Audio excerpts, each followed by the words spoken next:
Magandang umaga mga chiko, last day of RTC ngayon, December 16 at 4 AM. Yan, voice over by Mona Angela Berte. At saka ito na yung mga dala ko mga chikoy. Yan, ito dala ko na yung PE. Yan, dala ko na yung PE mga chikoy. Yan, buong bagang dinala ko. 1 hour later. At saka ito, 5:36 AM to crossing Diaz Elementary School. Nandito na ako, no? Sobrang maaga talaga mga chikoy. At ito, break pa namin to nga type, break pa. Yan. At saka ito 7:08 AM no, 1 hour later. Nagmerinda muna kami kasi kakagaling lang namin sa exercise. Yan. Kain mo tayo. Dito pala ganito kadami ang mga nag-RTC mga chikoy. Yan. Ang dami no. Yung mga officers pa. At saka siyempre bumili rin ako ng Gatorade no. Sa halagang 45 pesos pala. Yan. At saka ito yung mga body ko. Dito ko na park ng motor ko. Yan. More moments later. 10:03 AM na ngayon mga chikoy. At ito natapos na yung RTC. Nag-early out kami kasi may PE pa kami. At ito dala ko yung jacket ko. At saka ito yung mga pera ko. At saka ito bumiyay na rin ako. Yan. Dito ako dumadaan mga chikoy. Dito sa malapit sa may Ace na bodega. Yan. Biyahe tayo. Sa likod pala to ng ng barangay ay municipal hall ng Marble. Yan. Street mo lang yan at saka crossing Diaz na yung labas. Dito ako sa gitna dumadaan. Yan. Dito chiko yan.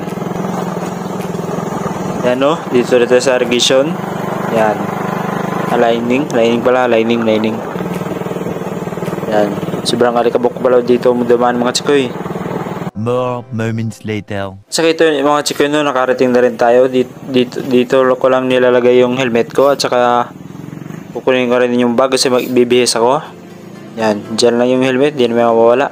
Saka ito, bibihis muna ako ng PE. Yan, bihis muna tayo ng PE.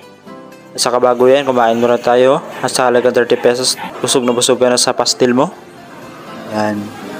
Sarap no? Sarap talaga.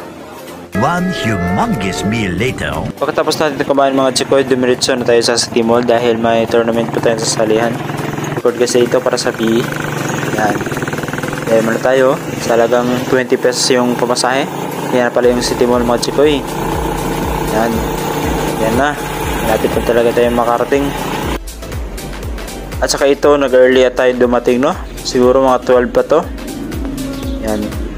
Dito ako kasama yung mga ibang estudyante ng MST. At saka ito, lumakad na rin ako. Nagaramon po yung yung naka-PE uniform. Yung mga naka-taekwondo naman is MST po yan. Yan po yung sensei namin, Sir Lim. Yan. At saka ito no, nag-prepare na rin kami. Dahil may tournament. Yan, ito tumayo na rin kami. Yan. Prepare talaga kami mga chikoy sa Ibaldana na ito. At saka ito, diyan yung mataga MST at saka Endemio. Hati sila. Yan. Kaya yan na rin no. Ito pala yung ground na mag-start yung tournament. Home lang po yan. Yan. Pila na rin sila. At saka ito no, do not try this at home. This was performed by professionals. First match po ito.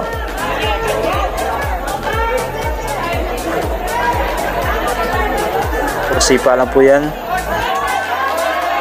Ayan. Saka itong second round no, yung kaibigan ko ang sumali na, si Nick Sobrevega. Siya na ang next. Hindi ko nakalaan na sikan pala siya. Siya ang kalawang mag-perform. I repeat, do not try this at home. This was performed by professionals. Do not try this at home. Yan. Grabe pala yung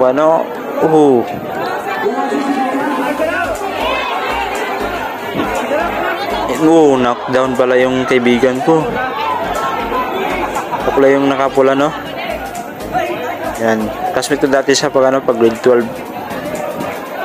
Yan. Hindi na ako sa knockdown na kahit gaano yan kadami nanood sa mga chikoy, tanggalin mo yung kaulaw mo kapag ikaw nabalda. Oh, another knockout na naman. More moments later. At saka ito, lumipat kami sa kabila, no, sa main entrance dapit dahil binawalan kami doon. Yan, lipat tayo doon, lipat. At saka dito, ay nasimbolan nila yung daw puzzle na foam nila. Taekwondo ba to? Or sa Taekwondo ang tawag nila dito. Yan. Kano sunod ba? Yung body ko, no? At saka ito, third match na. Do not try this at home. Ay, ano, ika-12 match pala. Do not try this at home. This was performed by professionals. Yan. At saka ito, no, naghihintay talaga ako mga chikoy. Siguro mga 3 PM na to. Yung laban ng panahon na, ay time na hinintay ko dito. Yan. Yan, no. Namaga na yung pa ako kakahintay. Kung sa KCC may World of Fun, dito po mga chiko, may Fun Nation pala sa City Mall. Ngayon lang kasi ako nakapasok dito. Yan. Fun Nation pala dito. Yan, no? Fun Nation ang tawag nila dito. At saka ika number 6 pala ako mag-perform mga chikoy sa 61 na kilo. Yan, no? Do not try this at mga chikoy. This was performed by professionals. I repeat, do not try this at home. This was performed by professionals. It is sad to say na hindi ako nakaperform. Dahil na late ako, natulog kasi ako sa ibaba, pero okay lang, nakapractice naman ako at nakaperform sa PE ng ilang araw. Sorry talaga mga chikoy, pero okay lang yan. Kagaya dito, ako yung naka-red na armor. Sa practice pa lang namin ito chikoy, siguro mga before tournament to. Yung baldaan na yun talaga, no? Ako talaga yan nakapula, no? Kahit kilala mo pa yan, basta kalaban mo talaga. At saka umuwi na rin tayo mga chikoy, no? 5:27 tayo natapos doon. Kahit di mo tayo nakaperform, pero kailangan bawi next time. At saka ito, no? Salamat sa panonood ninyo. Dito pala yung motor ko. Buti na lang, hindi... Salamat!